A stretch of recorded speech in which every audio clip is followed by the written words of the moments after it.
right, good morning, everybody.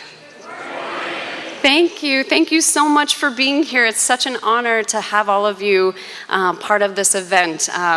Welcome. My name is Nikki Lefebvre. I'm the executive director of the Natick Historical Society. We were founded in 1870, and today we remain an independent nonprofit that thrives on the support of community members like you. And it is such a thrill to be part of this event again, our 5th annual Reading Frederick Douglass event here in Natick. So.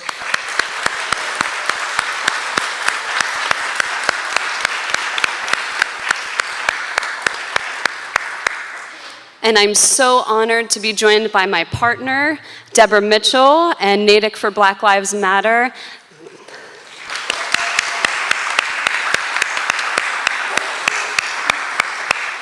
Natick for Black Lives Matter is another wonderful community organization that thrives on the support of community members. So we appreciate all that you do to help organizations like ours flourish in this community. I also want to thank Mass Humanities, which is provided funding through the Massachusetts Cultural Council, and it's their vision that makes programs like these possible, not only in Natick, but there are readings of this incredible speech all across the Commonwealth throughout the year, really. Many scheduled for today on Juneteenth, but they fund and support and provide resources for organizations and communities to do this all across the Commonwealth. So deeply appreciate them. I also want to thank Natick Pegasus, who has joined us every single year to record this event. Thank you, Natick Pegasus.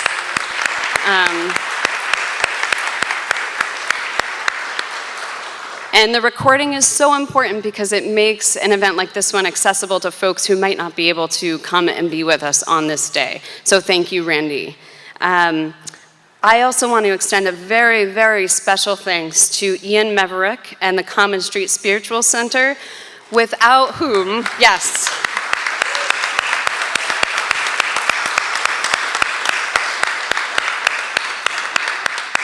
Without their spirit of generosity and their space, we would all be sweating outside today. So deeply appreciate their support in allowing us to be here. When the reading is finished, I will share all the readers' names. But I do want to take a moment at the start to really offer our readers a round of applause.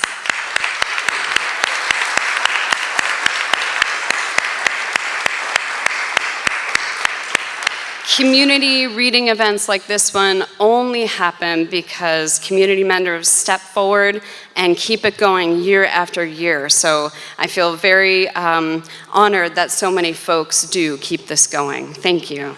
And finally, I am more than delighted to have Brenna Greer with us this morning to give some historical context for understanding and reflecting on Douglass's incredible speech.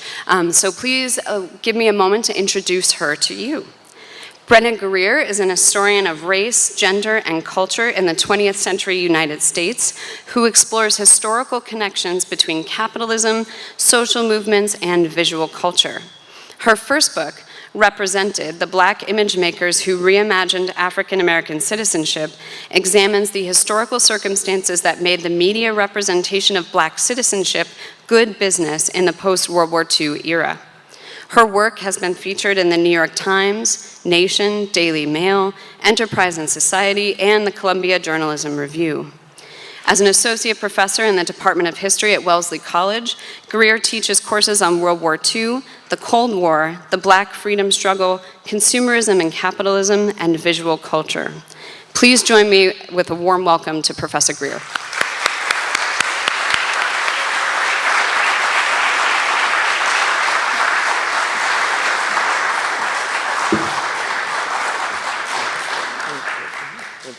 Hi, everybody. Thank you so much to the Spiritual Center and to Nikki for allowing us to be in here. It is a great, great help to me this morning. I want to thank all of you for coming out to what is the 5th annual reading of this poem. That it is the 5th annual reading is very much Credit goes to Nikki and her small but mighty team of Natick Historical Society employees and volunteers, and of course to Black Lives Matter, Natick Black Lives Matter. I've done this several times now, and it is an honor that they keep asking me back to do this.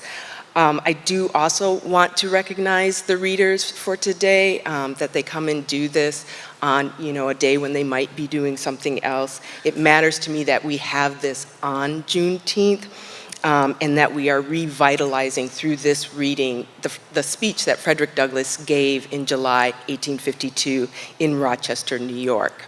And at that time, Douglass, who was a former slave, a fugitive slave, was undoubtedly the most famous and revered Black man in the world on the basis of his dogged and international campaign against slavery. And as you will hear, in his most famous piece of oratory, Douglass highlighted the hypocrisy of enslaving people, any people, in the newly formed United States of America. He detailed the nature of the bondage that people of African descent suffered in the fledgling republic, and he condemned white America for their barbarity, even as he expressed his faith that they would rise to meet the ideal of liberty they held up as just and enlightened. When Douglass delivered his speech, people of African descent had endured chattel slavery in North America for over 200 years. And only 2 years before, in 1850, Congress had passed the Fugitive Slave Act, which mandated that Blacks who escaped to free states be returned to their slaveholders. And then just 5 years later, in 1857, the Supreme Court denied citizenship to people of African descent. And given these circumstances, when Douglass gave voice to the question, what to the American slave is the 4th of July for the first time, his predominantly white audience surely understood that, as posed to them, this question was profoundly rhetorical. Douglass would provide the answer. To the slave, he said, the 4th of July is, quote, a sham, unquote. As a historian, an American citizen, and especially as a Black woman, or Black person, I've come to view this speech as a metric for evaluating this nation's progress when it comes to Black freedom. It always prompts me to consider, how far have we come? Well, 168 years later, African Americans are citizens and we are free. And today, the holiday of June National Independence Day is about marking that freedom.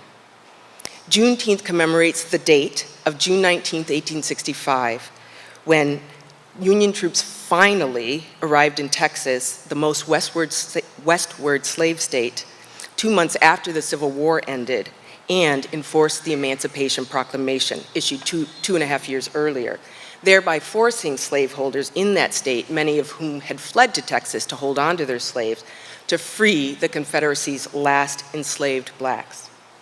From that point, June 19th is the date on which African Americans, especially, not exclusively, have celebrated the end of slavery.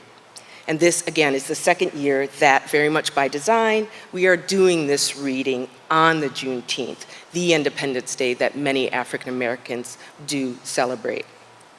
Now, by the end of this week, I will have given a number of Juneteenth presentations, as was the case last week. And with each event, I've been struck how all involved have emphasized the importance of knowing Juneteenth's history, with one human resources director saying to me, "What's the point of giving our employees the day off to observe this holiday if they know nothing about it or its history?" What indeed? During the Q&As for these talks, it's always the case that audience members ask these two questions. Why didn't I know this history? And how do I learn more about this history? These are the same questions that come from my students, and particularly with respect to the histories of Black people, Indigenous peoples, people of color, and other marginalized groups. And always the underlying message is, I'm missing something, and I think I might be worse off for it. Yes, yes you are. And this is the point when I exploit this platform to move beyond the history of Frederick Douglass and Juneteenth to comment on the importance of history generally. And I promise I'll bring it all back together. As a history teacher at the college level, I've watched the steady decline of the number of students who enroll in history classes. and a steep decline in the number that choose to major in history.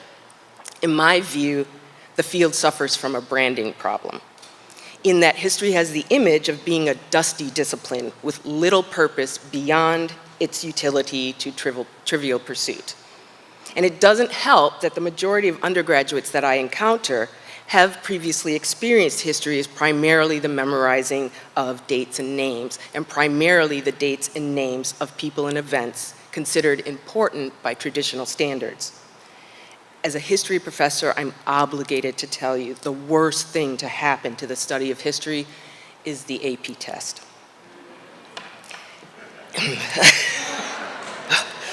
Don't get me started. In addition, parents increasingly and ardently discourage their children from pursuing history, believing it's a dead-end road when it comes to employment. The assumption there is that if you major in history, you can only teach history or do historical research, which is wrong. And if you want to know why, please talk to me. Please talk to me. Anyway, in the current moment, history also especially suffers for its belonging to the humanities, which are increasingly denigrated as a waste of time and money, which I find startling because the humanities are literally the study of humans, human society, relationships, thought, values, and our stories. Put another way, the humanities are the study of humans being human, of humanness, which I would argue is hugely important, if only because it compels empathy, which is foundational to humanity, as in being humane. People who discount and undermine the humanities either don't understand the power of these disciplines, or they understand perfectly. As a discipline that looks backwards, history is one of the humanities fields most criticized as useless. But studying history is not about the past. The value of historical study is its hyper-relevance and utility to practical, political, personal, and psychic needs of the here and now. And Juneteenth offers a prime example. See how I did that, bringing it all around? Studying histories to which Juneteenth belongs guarantees thorough understanding of the denied, despised, shifting, conditional, and overall precarious nature of Black freedom, racial equality, and racial justice running up through this nation's history, which is crucial to understanding why, in the present-day United States, African Americans make up 39% of this nation's incarcerated population, despite being 13% of the US population. Why Black youth are 15% of the US population under 18, but account for 35% of those under 18 who are arrested. Why our infants die twice as much as white infants. Why Black women die 2.5 times more in childbirth than white women. Why poverty among African Americans is 10 times higher than it is among white Americans. Why, in Boston, the median wealth per Black household is $11,000, compared to $215,000 in white households. Why programs dedicated to diversity, equity, and inclusion in higher education and the corporate world are under attack. Why Florida schools are required to teach students that slavery benefited some Blacks because they, quote, developed skills which, in some instances, could be applied for their personal benefit, end quote. And why the N-word made it onto my daughter's school bus last week in the form of a joke repeated by children. For African Americans and other non-whites, knowledge of this history that grounds and fuels the racial inequality, inequity, and experiences I've just outlined is foundational to our sanity and our sense of worth. It orients us with respect to the world we live in, which is precisely why, despite disparaging history as a field of study, as a society, we revel in history, taking any occasion to memorialize and reflect on the meaning of the past. The bulk of our national holidays are dedicated to this purpose. We pilgrimage to museums and memorials with purpose, relying on them to educate us, to honor those we believe who deserve it, and to confront and heal trauma. We cling to artificial artifacts, be it quilts, diaries, medals, or Confederate monuments, for their ability to comfort, define, and represent us. And we document everything about our lives with our smartphones, which then double as a personal portable archive.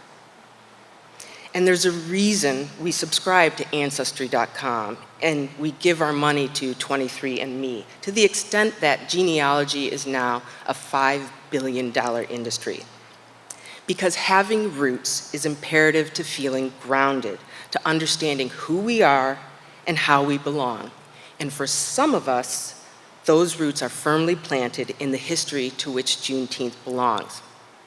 Which is why, several nights ago, when my 8-year-old daughter asked me the meaning of her last name, Greer, I'd been telling her about the meaning of her 2 middle names, I had to tell her that Greer was the surname of the people who enslaved my great-great-grandfather, Kit, from who it passed to my great-grandfather, Jack, then to my papa, William Sr., on to my father, William Jr., who handed it to me.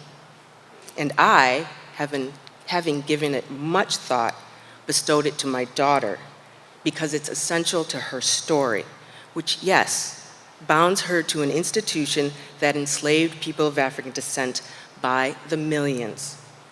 But the more important thing is that it bounds her to me, and it bonds me to her. Thank you. Well, I guess everybody's feeling pretty good after that presentation, right? You did an excellent job, and I'm really proud that you're able to represent us the way you have, talking from your heart. I bring you greetings, everybody, from the Way of the Cross Church in Dorchester, where I am the overseer of one of our churches. And guess what? I'm back again. How does everybody feel? Amen. Being under this roof, such nice weather. Yes, it is nice. I guess I didn't do too bad last time. I was thrust into this place last year as the sacrificial lamb, if you will, but we just thank God that we're here today to be able to open up with this, and honored to open up and give this speech, opening speech from the trailblazer, Frederick Douglass, July 5th, 1852.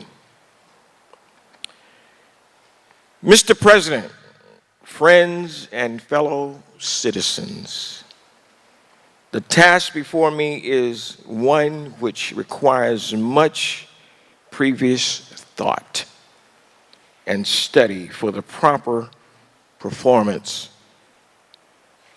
I do not remember ever to have appeared as a speaker before any assembly more strikingly nor greater distrust of my ability than I do this day. The papers and placards say that I am to deliver a 4th of July oration. The fact is, ladies and gentlemen, the distance between this platform and the slave plantation from which I escaped is considerably, and the difficulties be overcome in getting from the latter to the former, and by no means slight. That I am here today, to me, a matter of astonishment as well as of gratitude. Thus, for the purpose of this celebration is the 4th of July. It is the birthday of our national independence and of your freedom.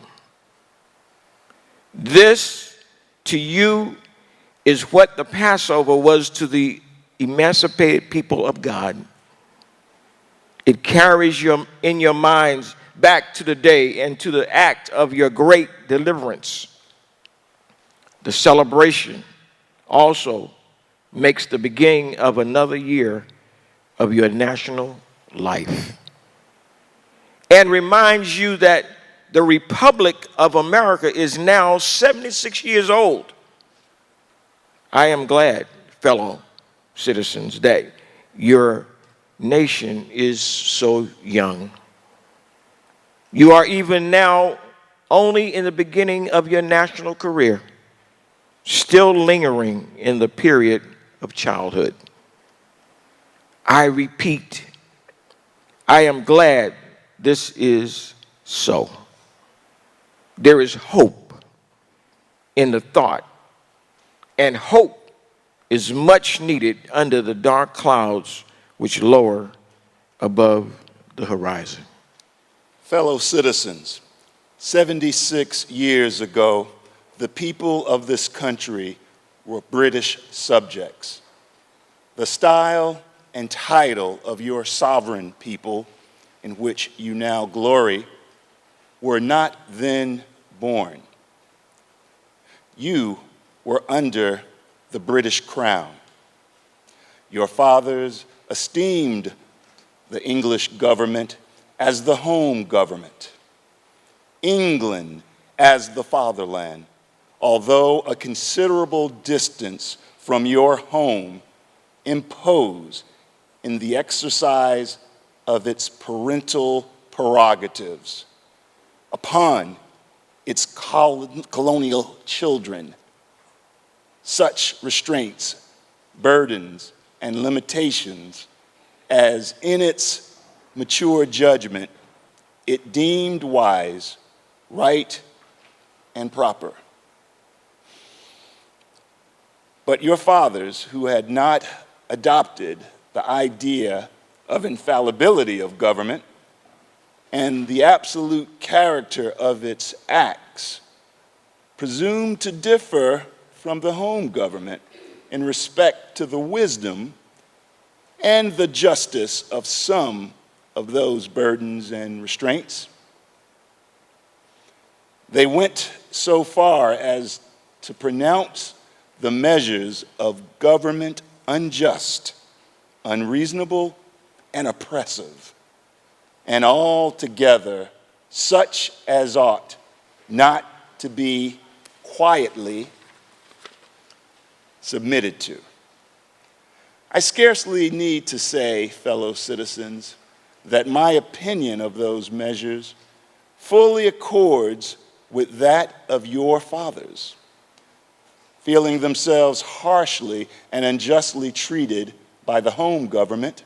Your fathers, like men of honesty and men of spirit, earnestly sought redress.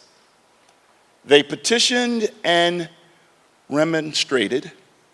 They did so in a decorous, respectful, and loyal manner. This, however, did not answer the purpose. They saw themselves treated with sovereign indifference, coldness, and scorn, yet they persevered.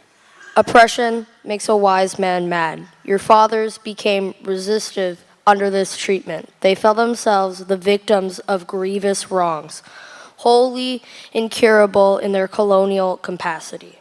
With brave men, there's always a remedy for oppression. Just here, the idea of total separation of the colonies from the crown was born. It was a startling idea, much more so than we, at this distance of time, regard it. The timid and the prudent of the day were, of course, shocked and alarmed by it. Their opposition to the then dangerous thought was earnest and powerful. But amid all the terror and affrighted vociferations against it, the alarming and revolutionary idea moved on, and the country with it. On the 2nd of July, 1776, the old Continental Congress, to the dismay of the lovers of ease and the worshippers of property, clothed that dreadful idea with all authority of national sanction. They did so in the form of a resolution. We seldom hit upon resolutions drawn up in our day whose transparency is equal to a resolved that these united colonies are, and of right, ought to be free and independent states, that they are absolved from all allegiances to the British Crown. Citizens, your fathers made good that resolution. They succeeded, and to this day, you reap the fruits of their success. The freedom gained is yours, and you, therefore, may properly celebrate this anniversary. The 4th of July is the first great fact in your nation's history. The very ring bolt in the chain, of your yet undeveloped destiny. Pride and patriotism, not less than gratitude, prompt you to celebrate and hold it in perpetual remembrance. I have said that the Declaration of Independence is the ring bolt to the chain of your nation's destiny. So, indeed, I regard it. The principles contained in that instrument are saving principles. Stand by those principles, be true to them on all occasions, in all places, against all foes, and at whatever cost. Fellow citizens, I'm not wanting in respect for the fathers of this republic. The signers of the Declaration of Independence were brave men. I cannot contemplate their great deeds with less than admiration. They were statesmen, patriots, and heroes, and for the good they did and the principles they contend for, I will unite with you to honor their memory. They love their country better than their own private interests, and all will concede that is a rare virtue that ought to command respect. He who will intelligently lay down for his life for his country is a man whom it is not in human nature to despise. Your fathers staked their lives, their fortunes, and their sacred honor on the cause of their country. In their admiration of liberty, they lost sight of all other interests. They were peacemen, but they preferred revolution to peaceful submission to bondage. They were quiet men, but they did not shrink from agitating against oppression. They showed forbearance, but they knew its limits. They believed in order, but not in the order of tyranny. With them, nothing was settled that was not right. With them, justice, liberty, and humanity were final, not slavery and oppression. You may well cherish the memories of such men. They were great in their day and generation. Their solid manhood stands out the more as we contrast it with these degenerate times. How circumspect, exact, and proportionate were all their movements. How unlike the politicians of an hour. Their statesmanship looked beyond the passing moment and stretched away in strength into the distant future. Mark them, fully appreciating the hardship to be encountered, firmly believing in the right of their cause, wisely measuring the terrible odds against them. Your fathers, the fathers of this republic, laid the cornerstone of the national superstructure which has risen and still rises in grandeur around you. Of this fundamental work, this day is the anniversary. Our eyes are met with demonstrations of joyous enthusiasm. The causes which led to the separation of the colonies from the British Crown have never lacked for a tongue. They have all been taught in your common schools, narrated at your firesides, unfolded from your pulpits and thundered from your legislative halls, and are as familiar to you as household words. They form the staple of your national poetry and eloquence. I leave, therefore, the great deeds of your fathers to others. My business, if I have any here today, is with the present. The accepted time with God and His cause is the ever-living now. We have to do with the past only as we can make it useful to the present and to the future. Now is the time, the important time. Your fathers have lived, died, and have done their work and have done much of it well. You live and must die, and you must do your work. You have no right to enjoy a child's share in the labor of your fathers unless your children are to be blessed by your labors. You have no right to wear out and waste the hard-earned fame of your fathers to cover your indolence. Fellow citizens, pardon me and allow me to ask, why am I called upon to speak here today? What have I or those I represent to do with our national independence or the great principles of political freedom and of natural justice embodied in that Declaration of Independence extended to us? And am I therefore called upon to bring our humble offering to the national altar and to confess the benefits and express devout gratitude for the blessing resulting from your independence to us? Would to God, both for your sakes and ours, that an affirmative answer could be truthfully returned to these questions. Then would my task be lit and my burden easy and delightful. But such is not the state of the case. I say it with a sad sense of disparity between us. I am not included within the pale of this glorious anniversary. Your high independence only reveals the immeasurable distance between us. The blessings in which you, this day, rejoice are not enjoyed in common. The rich inheritance of justice, liberty, prosperity, and independence bequeathed by your fathers is shared by you, not by me. The sunlight that brought life and healing to you has brought stripes and death to me.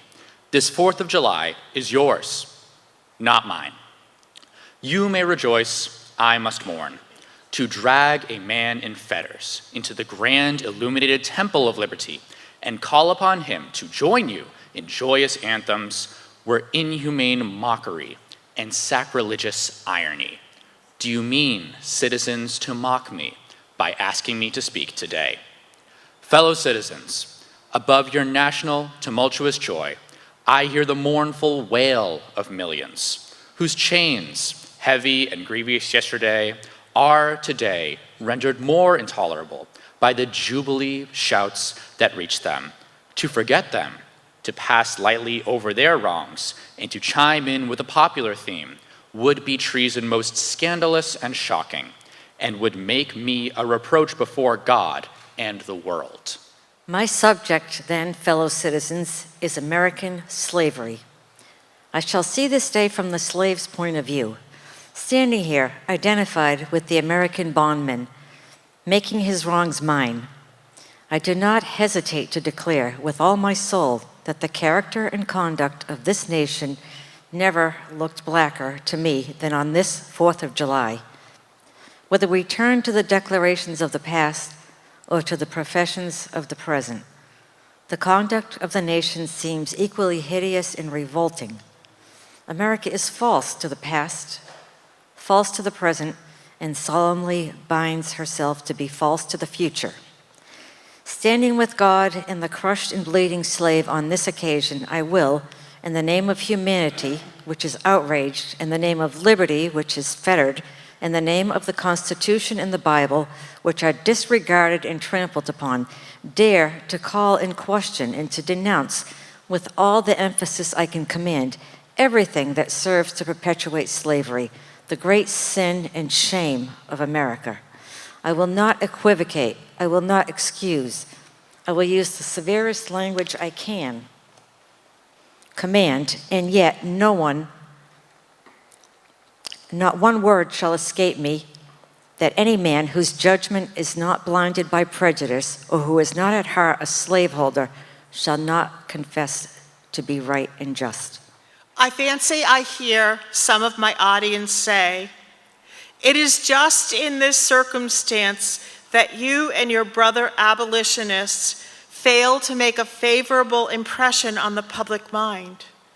Would you argue more and denounce less?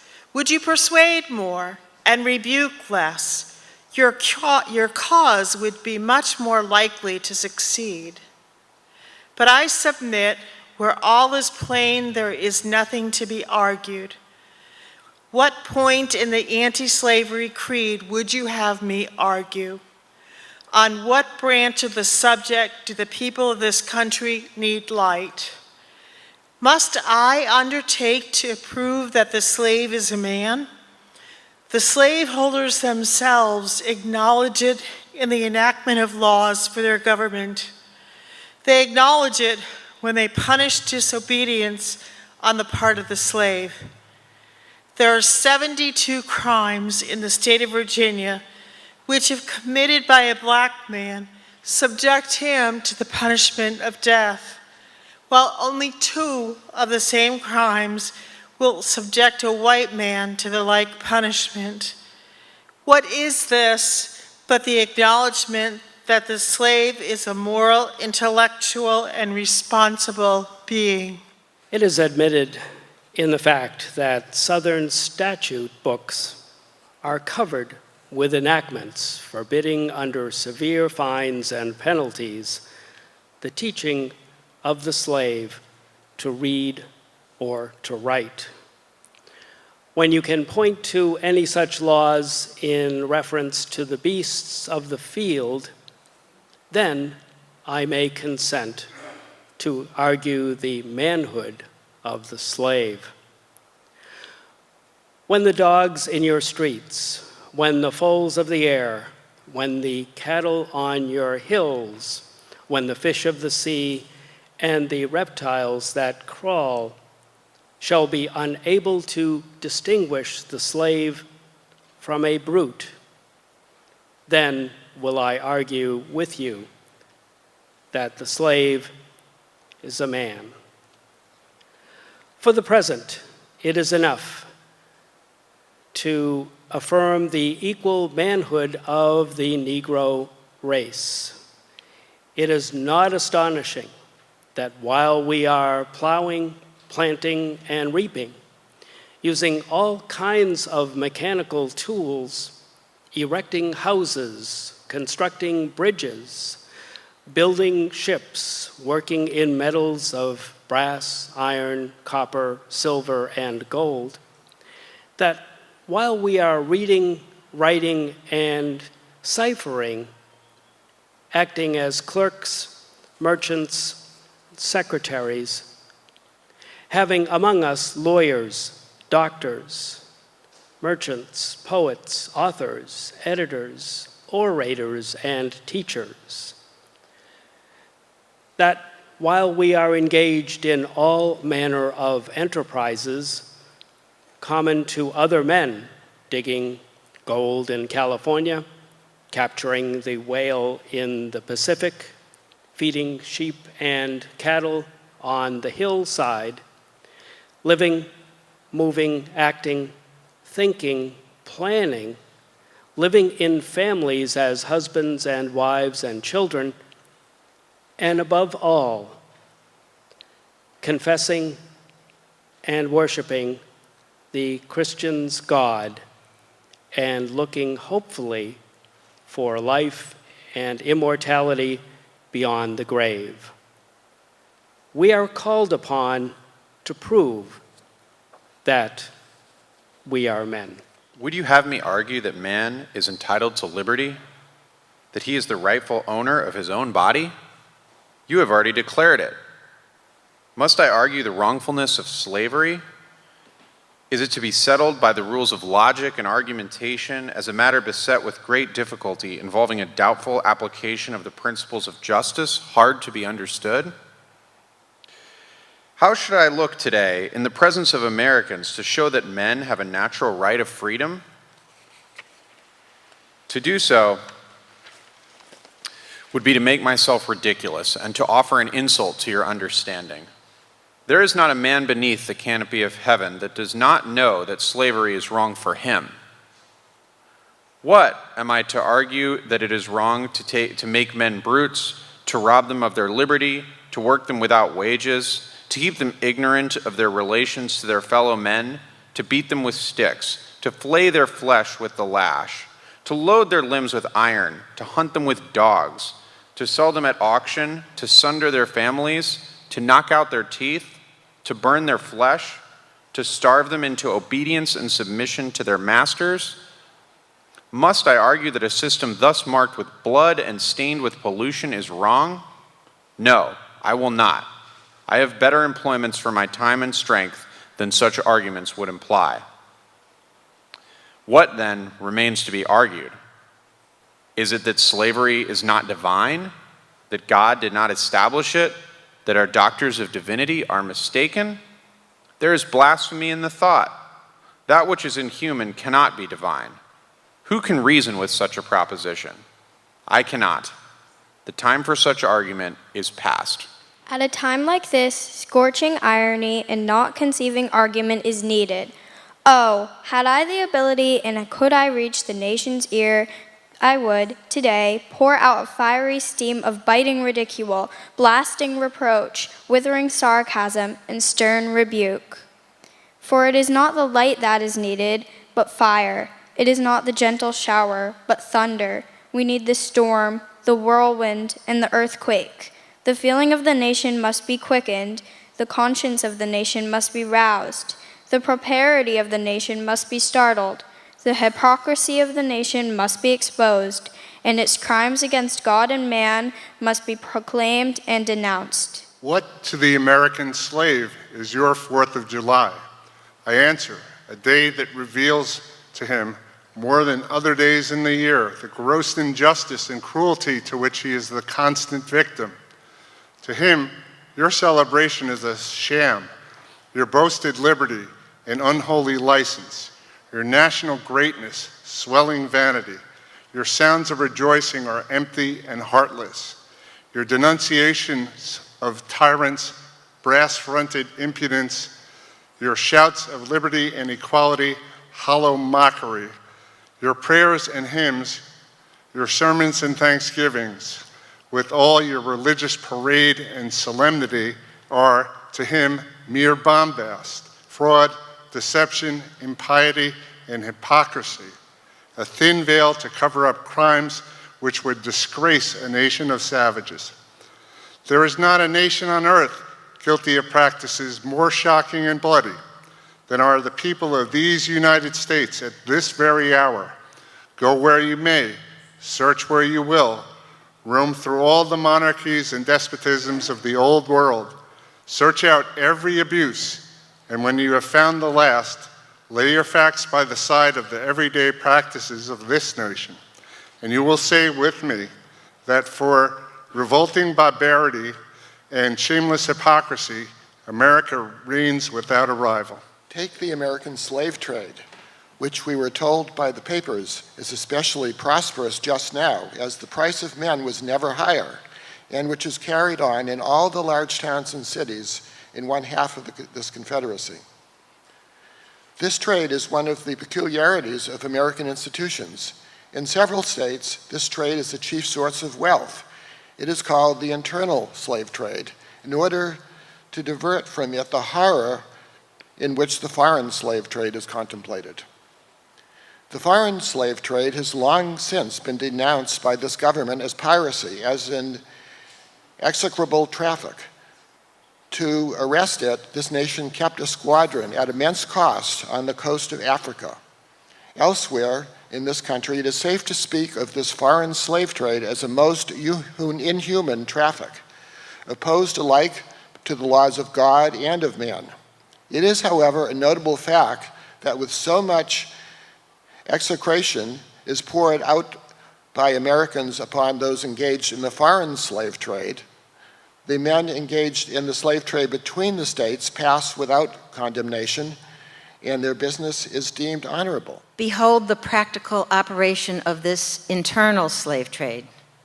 the American slave trade, sustained by American politics and American religion. Here you will see men and women reared like swine for the market. You know what is a swine drover? I will show you a man drover. They inhabit all our southern states. They perambulate the country and crowd the highways of the nation with droves of human stock. You will see one of these human flesh jobbers armed with a pistol, whip, and Bowie knife, driving a company of 100 men, women, and children from the Potomac to the slave market in New Orleans. These wretched people are to be sold singly or in lots to suit the purchasers. They are the food of the cotton field and the deadly sugar mill. Mark the sad procession as it moves wearily along in the inhuman wretch who drives them. Hear his savage yells and his blood-chilling oaths as he hurries on his affrighted captives. There, see the old man with locks thinned and gray. Cast one glance, if you please, upon the young mother whose shoulders are bare to the scorching sun, her briny tears falling on the brow of the babe in her arms. See, too, that girl of 13, weeping, yes, weeping as she thinks of the mother from whom she has been torn. The drove moves tardily. Heat and sorrow have nearly consumed their strength. Suddenly you hear the quick snap, like the discharge of a rifle. The fetters clank and the chains rattle simultaneously.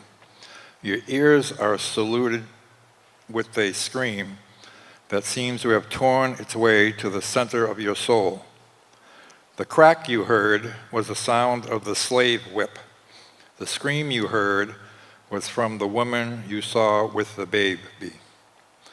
Her speed had faltered under the weight of her child and her chains. That gash on her shoulders tells her to move on. Follow this drove to New Orleans. Attend the auction. See men examined like horses. See the forms of women rudely and brutally exposed to the shocking gaze of American slave buyers. See this drove sold and separated forever, and never forget the deep, sad sobs that arose from that scattered multitude. Tell me, citizens, where, under the sun, you can witness a spectacle more fiendish and shocking. Yet this is but a glance at the American slave trade as it exists at this moment in the ruling part of the United States. I was born amid such sights and scenes. To me, the American slave trade is a terrible reality. The fleshmongers gather up their victims by dozens and drive them chained to the General Depot at Baltimore. When a sufficient number has been collected here, a ship is chartered for the purpose of conveying the forlorn crew to Mobile or to New Orleans. From the slave prison to the ship, they are usually driven in the darkness of night. In the deep, still darkness of midnight, I have been often aroused by the dead, heavy footsteps, and the piteous cries of the chain gangs that passed our door. Fellow citizens, this murderous traffic is today an active operation of this boasted republic. In the solitude of my spirit, I see clouds of dust raised on the highways of the South. I see the bleeding footsteps. I hear the doleful wail of fettered humanity on the way to slave markets, where the victims are to be sold like sheep, horses, and swine, knocked off to the highest bidder. There I see the tenderest ties ruthlessly broken to gratify the lust, caprice, and rapacity of the buyers and sellers of men. My soul sickens at the sight. But a still more inhuman, disgraceful, and scandalous state of things remains to be presented. By an act of the American Congress, not yet 2 years old, slavery has been nationalized in the most horrible and revolting form. Mason and Dixon's line has been eliminated. New York has become as Virginia and the power to hold, hunt, and sell men, women, and children as slaves remains no longer a mere state institution, but is now an institution of the whole United States. The power is coextensive of the Star-Spangled Banner in American Christianity. Where they go, may they go merciless slave hunter. Where these are men is not sacred. He is a bird for the sportsman's gun, but that most foul and fiendish of all human decrees, the liberty and person of every man are put in peril. Your broad Republican domain is hunting ground for men. Your lawmakers have commanded all good citizens to engage in this hellish sport. Your president, your Secretary of State, enforces a duty you owe to your free and glorious country and to your God that you do this accursed thing. Not fewer than 40 Americans have, within the past 2 years, been hunted down and, without a moment's warning, hurried away in chains and consigned to slavery and excruciating torture. Some of these have had wives and children dependent on them for bread, but this, no account was made. The right of the hunter to his prey stands superior to the right of marriage and to all rights in this republic, the rights of God included. For black men, there is neither law nor justice, humanity nor religion. The fugitive slave law makes mercy to them a crime and bribes the judge who tries them. An American judge gets $10 for every victim he consigns to slavery, and $5 when he fails to do so. The oath of any two villains is sufficient under this hell-black enactment to send the most pious and exemplary black man into the remorseless jaws of slavery. His own testimony is nothing. He can bring no witness for himself. The minister of American justice is bound by the law to hear but one side, and that side is the side of the oppressor. Let this damning fact be perpetually told. Let it be thundered across the world that in tyrant-killing, king-hating, people-loving, democratic, Christian America, the seats of justice are filled with judges who hold their offices under an open and palpable bribe and are bound in deciding in the case of man's liberty only to hear his accusers. In glaring violation of justice, in shaming disregard of the forms of administering law, in cunning arrangement to entrap defenseless and a diabolical intent, this fugitive slave law stands alone in the annals of tyrannical legislation. Americans, your Republican politics, not less than your Republican religion, are flagrantly inconsistent. You boast of your love of liberty, your superior civilization, and your pure Christianity, while the whole political power of the nation is solemnly pledged to support and perpetuate the enslavement of 3 million of your countrymen. You hurl your anathemas at the crowded head of tyrants of Russia and Austria and pride yourselves on your democratic institutions, while you yourselves consent to be the mere tools and bodyguards of the tyrants of Virginia and Carolina. You invite to your shores fugitives of oppression from abroad, honor them with banquets, greet them with ovations, cheer them, toast them, salute them, protect them, and pour out your money to them like water. But the fugitives from your own land you advertise, hunt, arrest, shoot, and kill.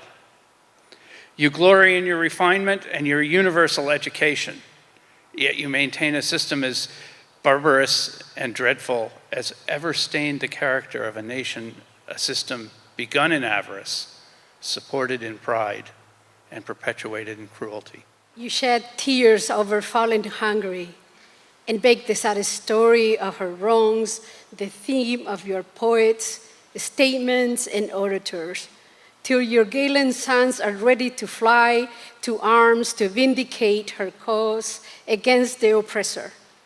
But in regard to the 10,000 wrongs of the American slave, you will enforce the strictest silence and will hail him as an enemy of the nation who dares to make those wrongs the subject of public discourse. You are all on fire at the mention of liberty for France or for Ireland, but as cold as an iceberg at the thought of liberty for the enslaved America. You discourse eloquently on the dignity of labor, yet you sustain a system which, in its very essence, casts a stigma upon labor.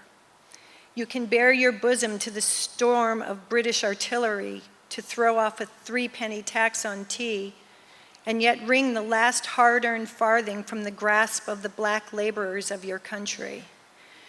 You profess to believe that of one blood God made all nations of men to dwell on the face of all the earth, and hath commanded all men everywhere to love one another, yet you notoriously hate and glory in your hatred all men whose skins are not colored like your own. You declare before the world and are understood by the world to declare that you hold these truths to be self-evident, that all men are created equal and are endowed by their Creator with certain inalienable rights, and that among these are life, liberty, and the pursuit of happiness, and yet you hold securely in a bondage which, according to your own Thomas Jefferson, is worse than ages of that which your fathers rose in rebellion to oppose, a 7th part of the inhabitants of your country. Fellow citizens, I will not enlarge further on your national inconsistencies. The existence of slavery in this country brands your republicanism as a sham, your humanity as a base pretense, and your Christianity as a lie. It destroys your moral power abroad. It corrupts your politicians at home. It saps the foundation of religion. It makes your name a hissing and a byword to the mocking earth. It is the antagonistic force in your government, the only thing that seriously disturbs and endangers your union.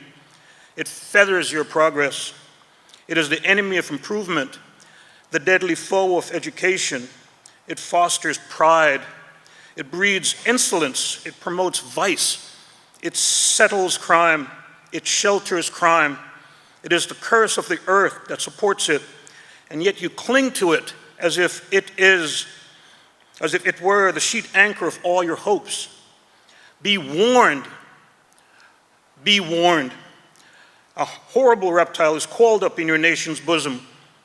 The venomous creature is nursing at the tender breast of your youthful republic.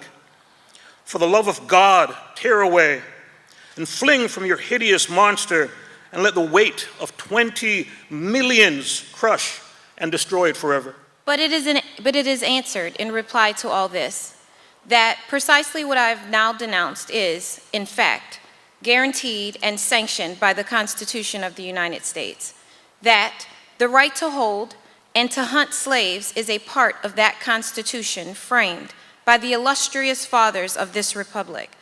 Then, I dare to affirm, notwithstanding all I have said before, your fathers, instead of being the honest men I have before declared them to be, were the veriest impostors that ever practiced on mankind.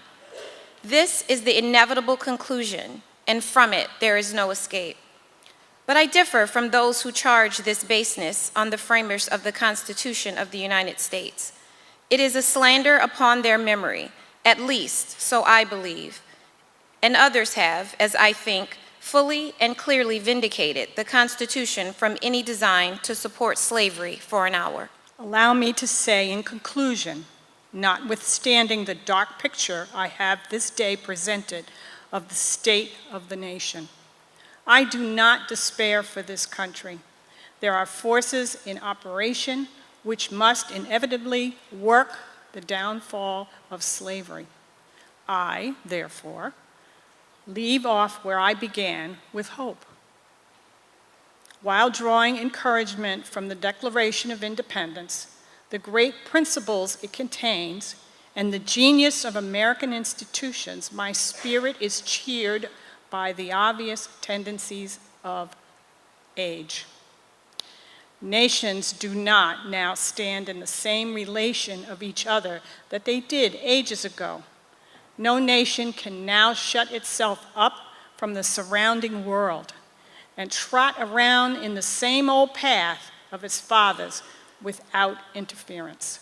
The time was when such could be done, but a change has now come over the affairs of mankind. Walled cities and empires have become unfashionable. The arm of commerce has borne away the gates of the strong city.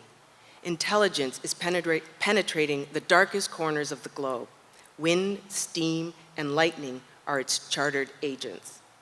Oceans no longer divide, but link nations together. From Boston to London is now a holiday excursion. Space is comparatively annihilated. Thoughts expressed on one side of the Atlantic are distinctly heard on the other. In the fervent aspirations of William Lloyd Garrison, I say, and let every heart join in saying it, all Godspeed the day when human blood shall cease to flow.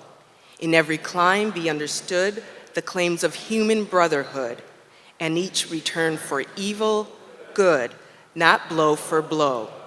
That day will come, all feuds to end, and change into a faithful friend each foe. So if you'll bear with me, I'd like to share the names of all the individuals who just shared this incredible speech with us. Bishop Frank Kelly, Troy Smith, Jack Zitnick, Deborah Mitchell, Anna Claire Catalfano, Alexia Nedelku, Susan Simone Kang, Kristen Pope, Swati Dave, Ridhan Inamdar, Jack Demento, Susan Masad, Donna McKenzie, Joe Weiss, Cody Jacobs, Abigail Brewer, Bruce Evans, Martin Kessel, Marianne Borkowski, Bruno Giles, Daniel Zitnick, Randall Davinsky, Paul Carew, Martha Bradford, Bob Otward, Lynn Fantelli, Richard Sidney, Miriam Jennings, Cynthia McReynolds, Peter Bishop, Alindra Canty, Judith Allen Shaw, and Brenna Greer.